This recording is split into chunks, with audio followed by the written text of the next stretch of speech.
Hello, Just Fish fans. Alex here. I just want to show what I'm got going on here in my discus tank. As you know, I have discus in a 40-gallon breeder. I have the light up high so I can shoot this video, but most of the time my light isn't so high. But there it is, 40 gallons.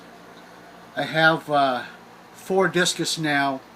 Whereas a week ago I had 6. I had 3 wild-caught browns in here, and I've had them for several years, and they're all females. I know this because they never paired off and they never showed any spawning activity, so I'm just assuming that they are all 3 females. They're the big brown ones there. That one. And there's another one behind her. So I told myself that I would never breed discus again, but had a little mating action there. There you go. I told myself I would never do this again. I bred discus fish twice years ago when I was young, and one was in an apartment, and it was just really difficult. Not getting them to spawn, but bringing up the fry. Finding homes for them all. But anyway, getting back to what I'm trying to say is that I had 3 wild-caught browns in here, and all 3 females. And they are good, good fish, good sized fish, I should say. 6 inches and better, and I thought that, well, I'm going to breed it. I'm going to do it again. So I bought 3 more discus, 3 more wild strain discus. Here's one right here, and the other one is I can't find the other one right now. He's hiding. But anyway, I bought 3 more in the hopes that at least one of the 3 would be a male, and that turned out to be the case. And here's the dominant male right here. This is a Curai Green discus. It's a F1, which means it's 1 generation away from the wild bred to a wild caught discus with something else. I'm not sure, with a Curai Green. But what happened was, excuse me. What happened was the male here wasn't really happy with the way things were in this tank, so he ended up killing one of the 3 that I just bought, and he also ended up killing one of my wild-caught browns. This is a natural thing. It's called culling in the wild, and here, when you have a limited amount of space, a 40-gallon tank, he's going to fix things the way he wants it. So I have 1 male and 3 females now in this tank. When I say kill, he didn't really attack the other fish like a discus, like a piranha, and tear them to pieces, and bite them and all that. He did what discus do. He let's just say he induced stress, and so much so that the other fish ended up expiring overnight. I found one of these small ones that I bought that came with him. I found him in a corner, this corner right here, dead the next morning.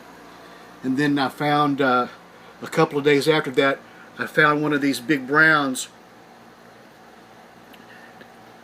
dead in the corner. There's the other small fish that I bought. And so what he did was he, let's call it, induces the death of these fish, and now he's got things the way he wants it, and I do see signs of mating activity. You see these little bite marks on the wood here. There's one there, right there, and there's one, let me get him out of the way. Move.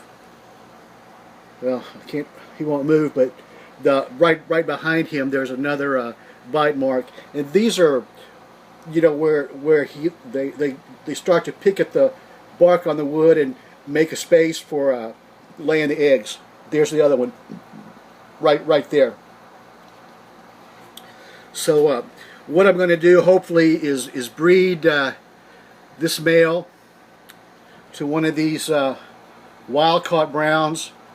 I think this little fish is too young yet, but I don't think he's going to have anything to do with that. But thank God he hadn't killed it.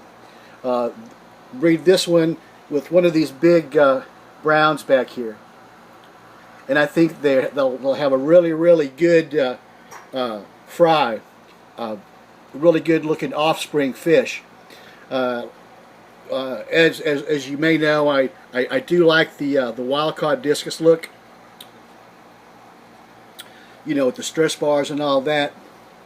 So they will be kind of like these wild-caught browns that you see in the back, but they'll have a little more color to them, more reds, greens, and blues, and I think they're going to be really good offspring. That's what I'm looking forward to doing. So this is my new project that I'm working on, and if all goes well, if I can get these fish up in breeding condition by, you know, pretty soon, hopefully I can have a spawning by, you know, November or December. We'll have to wait and see. Of course, this is still a young fish, this male here, so it'll be his first spawn, of course, and it'll be the first spawn of these big browns back here, and that's always chancy because sometimes the discus will not do well on the first spawn. They'll eat the eggs, and you know, and they're not mature enough to do it. But I think that I have these big browns back here that might help with that problem, and I might even have a successful first spawning. So that's what I'm hoping to do. I also made some changes in this tank. Let me turn this light down. That's not how I normally have it. That's how I normally have it, because discus just as soon not have any light if you have enough ambient room light. But I did add a bubbler to get some more oxygen in the water, and then you can see it's buried under the sand, so you know it's not really so obtrusive and does the job. But I needed more oxygen in here for these school of fish, shoal of fish. And I also really pleased that my jungle valve scenario here, the screen plant jungle valve, has finally started to do well. This tank is 84 degrees, and that's just a killer for most aquarium plants. The temperature is just too high. But for some reason or other, you know, it would grow up a little bit, and then it would kind of melt away. But these have nice and strong leaves, you know, all the way to the top. So I'm hoping that, you know, whatever happened, you know, whatever I did, will cause these to continue to grow and send out runners and fill in this whole space right here. That would make a nice little, you know, patch for this discus tank. So anyway, you don't want to make this too long, but yep, discus breeding project is in the works. I will update with more videos to come. Thanks for watching, and hello, Just Fish Biloxi. Bye.